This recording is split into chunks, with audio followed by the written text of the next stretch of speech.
Hampir satu musim berlalu sejak Matteo Kocijan memulai petualangan barunya bersama Persib Bandung. Gelandang asal Kroasia itu menuturkan bahwa kepindahannya ke Indonesia, khususnya ke Persib, menjadi pengalaman pertama bermain di luar Eropa sepanjang karirnya. Namun setelah melalui berbagai fase adaptasi, ia kini sudah merasa betah dan mulai menikmati kesehariannya sebagai bagian dari Persib Bandung. Ia mengaku sangat menikmati suasana di Bandung, terlebih dengan kehadiran Bobotoh yang selalu memberikan dukungan padanya. Iya, ini pertama kalinya untuk saya. Ia mengatakan sudah bisa membaur dan merasa nyaman tinggal di Bandung. Kegiatan sehari-hari berjalan baik. Atmosfer di tim juga positif, apalagi Persib sedang bersaing di papan atas klasemen Liga 1 yang membuat gairah bertanding semakin tinggi. Saya sangat suka, sekarang saya sudah beradaptasi dan merasa sangat nyaman, saya menikmati semuanya. Persib kini berada dalam posisi strategis menuju akhir musim.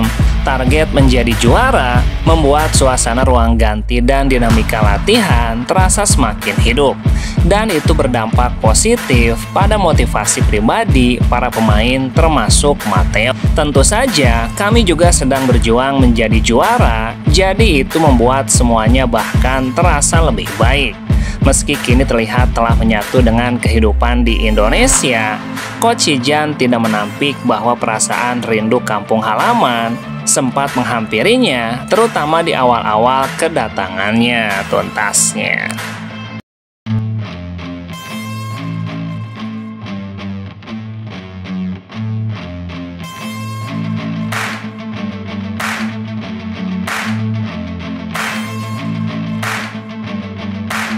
Seperti Persib Bandung, Bali United juga dipastikan kehilangan pemain andalannya dalam pertandingan pekan ke-29.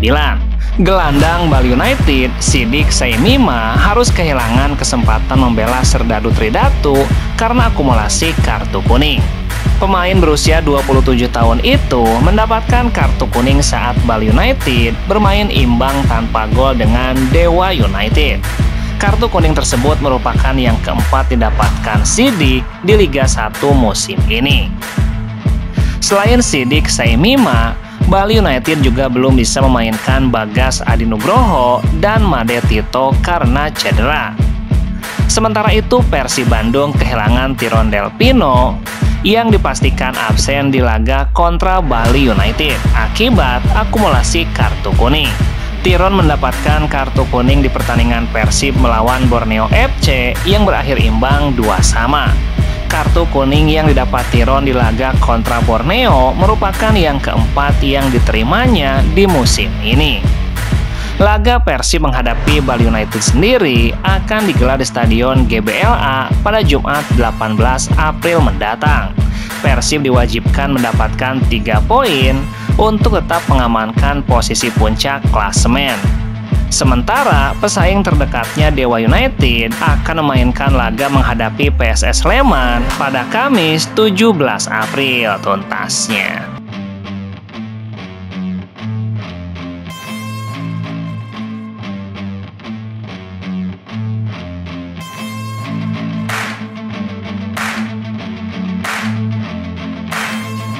Persebaya Surabaya masih belum mengibarkan bendera putih dalam perburuan gelar juara Liga 1 musim ini.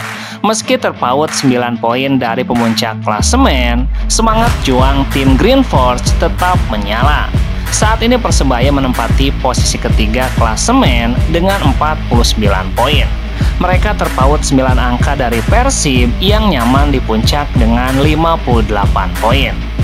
Artinya secara matematis, Persebaya masih punya peluang untuk mengejar asalkan mampu memaksimalkan setiap laga yang tersisa. Pelatih Persebaya, Paul Munster, menegaskan timnya tidak akan menyerah meski tantangan yang dihadapinya semakin berat. Ia percaya kompetisi belum selesai dan masih ada jalan untuk mengejar ketertinggalan.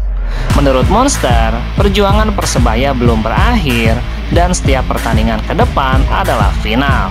Ia juga memastikan seluruh pemain dan staf pelatih akan terus bekerja keras sampai akhir. Paul Munster menilai timnya tetap menunjukkan karakter dan permainan yang solid di Stadion GBK saat bermain imbang 1-1 menghadapi Persija. Kini ia pun menyebutkan beberapa pemain yang sebelumnya absen sudah kembali ke skuad. Hal ini menjadi angin segar jelang derby Suramadu melawan Madura United.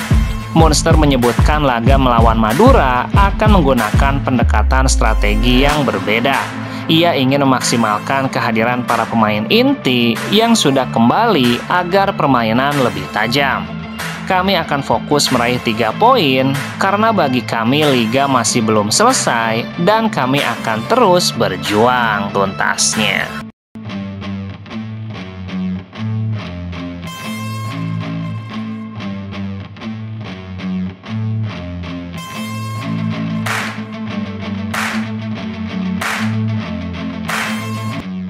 Kunjungan delegasi FIFA ke Geraha Persib pada 12 April lalu semakin menegaskan bahwa Persib saat ini menempati posisi terdepan dalam transformasi profesionalisme klub sepak bola Indonesia. Delegasi FIFA yang berkunjung itu menyampaikan bahwa Persib merupakan salah satu contoh terbaik dari kemajuan signifikan sebuah klub Liga 1 dalam aspek manajemen, fanbase, hingga struktur organisasi. Ini adalah salah satu yang terbaik yang pernah kami lihat sejauh ini, ujar Nisrain Al-Qoisi. Merujuk pada standar operasional dan profesionalisme yang ditampilkan manajemen Persib selama kunjungan mereka. Namun pujian itu tidak hadir tanpa catatan. Delegasi FIFA juga menyampaikan sejumlah masukan strategis yang dapat mendorong Persib untuk lebih siap bersaing, khususnya di level kompetisi Asia. Bagi FIFA, transformasi Persib tidak hanya untuk menjadi kebanggaan nasional saja, tetapi juga harus dijadikan basis untuk membangun kredibilitas dan memperlihatkan kualitas Liga Indonesia di kancah regional. Masukan dari FIFA sebetulnya lebih ke arah mereka lebih mendorong agar klub itu bisa lebih berprestasi di Asia, termasuk Persib Bandung. Menurut Adit, FIFA menaruh ekspektasi tinggi kepada Persib karena melihat fondasi klub yang sejauh ini lebih siap dibandingkan klub lain. Dari sisi pengelolaan organisasi, engagement dengan supporter, hingga aspek komersial, Persib dinilai jauh lebih unggul, namun aspek fisik seperti infrastruktur masih menjadi pekerjaan rumah yang tidak bisa ditunda. Jadi mereka berharap Persib musim depan bisa lebih kompetitif di Asia dan mereka kasih beberapa masukan seperti training ground tuntasnya.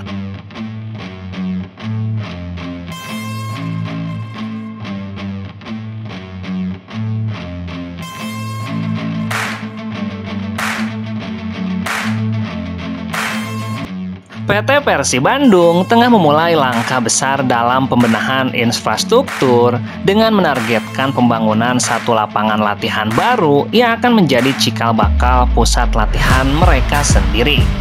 Fasilitas ini akan menggantikan peran Stadion GBLA yang selama ini menjadi lokasi latihan harian tim, yang membuat rumput Stadion GBLA menjadi tidak optimal karena terus-menerus digunakan tanpa henti. GBLA ini kita mau maksimalkan untuk pertandingan saja, sama official training, ungkap CEO PT Persib Bandung Aditya Putra. Persib ingin menjaga kualitas rumput GBLA agar tetap optimal untuk laga resmi. Penggunaan harian untuk latihan dianggap mengurangi kualitas lapangan utama yang seharusnya jadi aset penting Persib Bandung. Kita ingin menjaga kualitas dari rumputnya, karena kalau tiap hari dipakai, nggak mungkin kita bisa punya rumput yang bagus. Sebagai solusinya, manajemen menargetkan pembangunan satu lapangan latihan terlebih dahulu di area sekitar Stadion GBLA. Lapangan ini akan menjadi fondasi awal dari pengembangan jangka panjang berupa kompleks pusat pelatihan bertajuk Kampung Persib.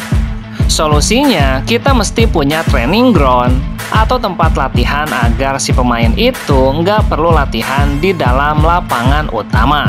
Pembangunan satu lapangan yang difokuskan untuk latihan ini ditargetkan rampung sebelum pramusim dimulai, agar tim Persib tidak lagi menggunakan stadion GBLA untuk latihan rutin. Musim ini kemungkinan sudah habis waktunya, jadi mudah-mudahan mulai musim depan kita sudah punya lapangan untuk pelatihan, training ground dekat sini, area GBLA. Langkah awal ini menjadi penanda keseriusan PT Persib dalam membangun ekosistem klub yang lebih profesional dan mandiri, dengan visi besar membangun Kampung Persib sebagai rumah yang sesungguhnya bagi tim tuntasnya.